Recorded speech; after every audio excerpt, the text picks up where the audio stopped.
Alhamdulillah wassalatu wassalamu ala rasulillah wa ala alihi wa ashabihi ajma'in amma ba'd. Faqad qala Allah subhanahu wa ta'ala fi mahkam at-tanzil.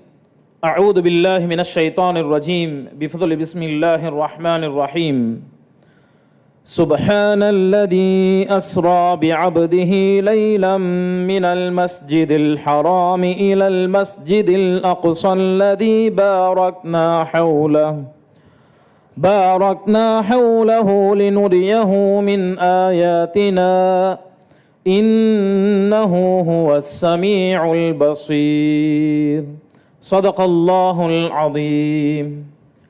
எல்லா புகழும் அல்லாஹ் ஜல்ல ஷானஹு வ தஆலா ஒருவனுக்கே உரித்தாகட்டுமாக. ஸலாத்தும் சலாமும் எம்பெருமானார் முஹம்மது நபி ஸல்லல்லாஹு அலைஹி வஸல்லம் அவர்கள் மீதும் அவர்களின் சன்மார்க்க நெறியை பின்பற்றி வாழ்ந்த சத்திய சஹாபாக்கள், தாபிஈன்கள், தபா தாபிஈன்கள், நல்லோர்கள், வல்லோர்கள், குறிப்பாக இங்கே அமர்ந்திருக்கின்ற நம்மவர்கள் மீதும் அல்லாஹுவின் அன்பும் அருளும் என்றென்றும் நின்று நிலவட்டுமாக. ஆமீன். அன்பிற்கும் பெருகண்ணியத்திற்கும் உரித்தானவர்களே, இது ஜும்ஆவுடைய நேரமாகும். எனவே நம் வாழ்வின் எல்லா சூழ்நிலைகளிலும் அல்லாஹுவை அஞ்சிக் கொள்ளுமாறு எனக்கும் உங்களுக்கும் வசிய செய்தவனாக இவ்வுரையை ஆரம்பம் செய்கின்றேன். அன்பிற்கும் பெருகண்ணியத்திற்கும் உரித்தானவர்களே, நாம் வீட்டிருக்கின்ற இந்த ரஜபு மாதமானது பல்வேறு நல்ல விஷயங்களை உள்ளடக்கிய மாதமாகும். இந்த ரஜபுடைய மாதத்தில்தான் நபி ஸல்லல்லாஹு அலைஹி வஸல்லம் அவர்கள் இஸ்ரா மிஅராஜுடைய பயணத்தை மேற்கொண்டவை பற்றியெல்லாம் நாம் நன்கே அறிந்திருப்போம். இந்த ரஜபு மாதத்தில்தான் நபி ஸல்லல்லாஹு அலைஹி வஸல்லம் அவர்களுக்கு மிக பொக்கிஷமாக இருக்கக்கூடிய, நமக்கு பரிசாக வழங்கி இருக்கின்ற இந்த தொழுகையை நமக்கு பெற்று தந்தார்கள். இதை அல்லாஹ் ஜல்ல ஷானஹு வ தஆலா தெளிவுபடுத்தும் பொழுது சூரத் இஸ்ராவுடைய முதல் ஆயத்திலே இவ்வாறாக கூறுகின்றான். சுப்ஹானல்லதி அஸ்ரா பிஅப்திஹி லைலம் மினல் மஸ்ஜிதில் ஹராமி இலல் மஸ்ஜிதில் அக்ஸா. அல்லாஹ் மிக பரிசுத்தமானவன்.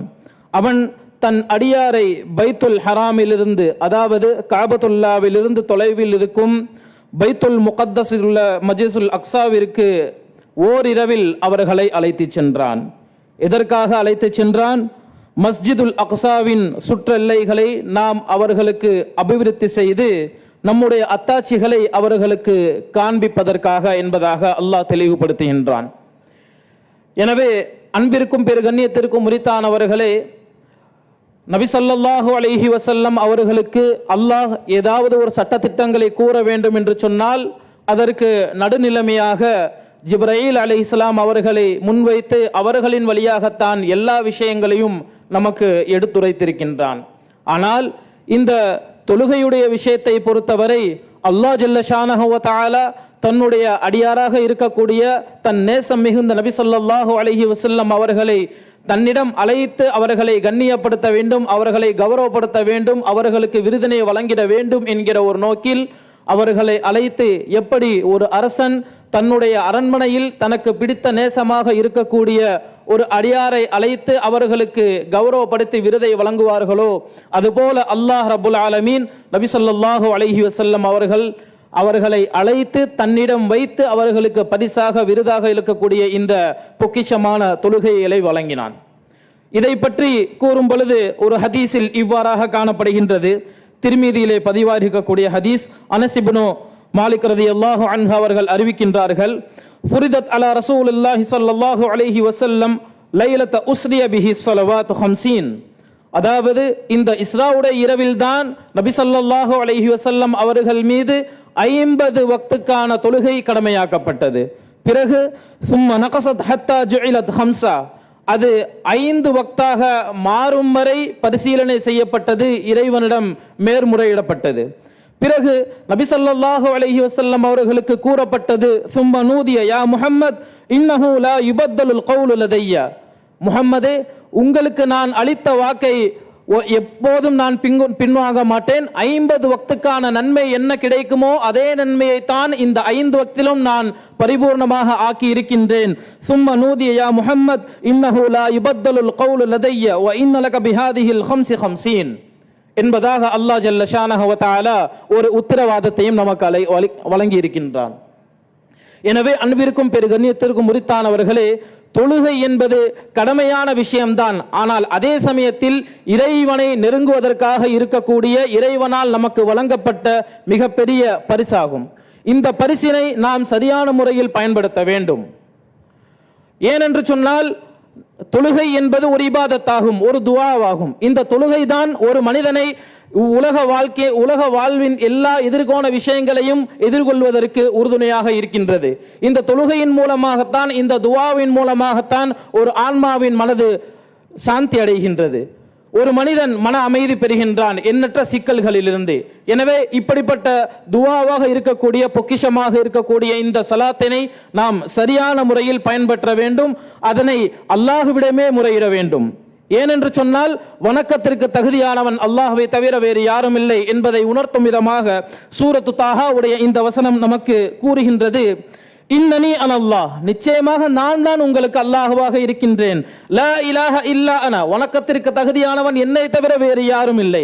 ஃபஅபுதுனி, எனவே என்னையே நீங்கள் வணங்குங்கள். வ அகிமிஸ் ஸலாத லிதிக்ரி, என்னை நினைவு கூறும் விதமாக நீங்கள் தொழுகையை நிலைநாட்டுங்கள் என்பதாக அல்லாஹ் ஜல்ல ஷானஹு வ தஆலா தெரிவுபடுத்துகின்றான்.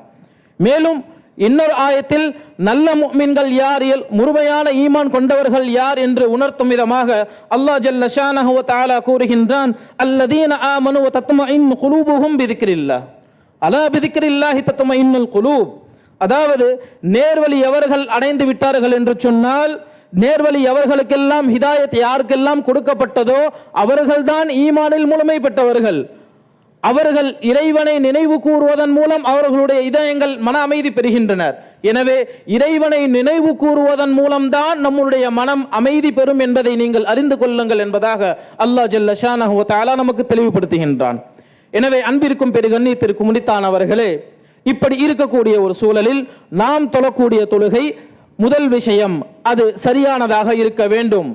தொழுகையுடைய விஷயங்களில் இறைவனை முழுமையாக நாம் நினைவு கூற வேண்டும். நம்முடைய ருக்குவாக இருக்கட்டும், சுஜூதாக இருக்கட்டும், நாம் நின்று வணங்கக்கூடிய கியாமாக இருக்கட்டும், அனைத்திலும் இறைவனை பரிபூர்ணமாக நாம் நினைவு கூற வேண்டும்.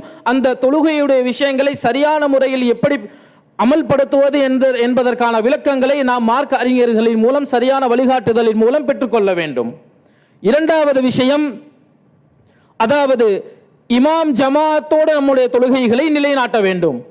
ஏனென்று சொன்னால், இமாம் ஜமாத்தோடு தொழுகையை நிலைநாட்டும் பொழுதுதான் அதற்கான முழு பயனை அது அடையும்.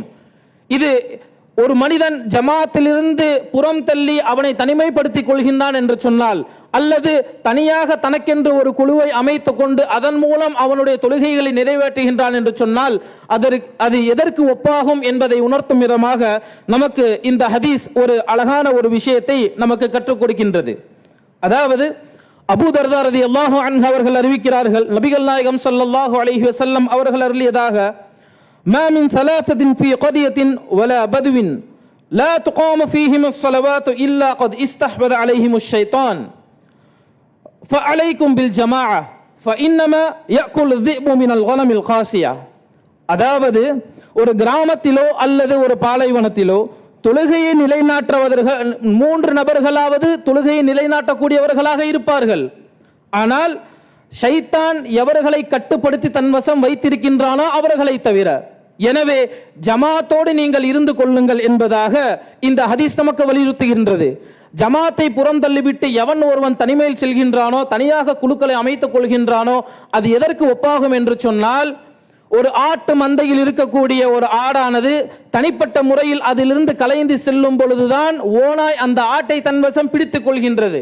எனவே ஒரு ஓனாய் தனி ஆட்டை வேட்டையாடுவதற்கு அது இலகுவாக அமைகின்றது. இப்படித்தான் ஜமாத்திலிருந்து நாம் வேறுபட்டு தனியாக இருக்கும் பொழுது பிற சைத்தானிய கூட்டங்கள் நம்மை பிரித்து நம்முடைய ஈமானிற்கு பலவீனமாக ஆக்கக்கூடிய செயல்களை நம் வசம் திணிக்கக்கூடும். இது இரண்டாவது விஷயம். மூன்றாவது விஷயம், நம்முடைய தொழுகையான விஷயங்களை நம்முடைய குழந்தைகளுக்கும் நம்முடைய பேர குழந்தைகளுக்கும் நாம் கற்றுக்கொண்டு இருக்க வேண்டும். ஏனென்று சொன்னால், நாம் இறப்பதற்கு முன்பதாக நம்முடைய குழந்தைகளாக இருக்கட்டும், நம்முடைய சந்ததியினராக இருக்கட்டும், அவர்களை தொழுகையை நிலைநாட்டுவதற்கு வலியுறுத்த வேண்டும்.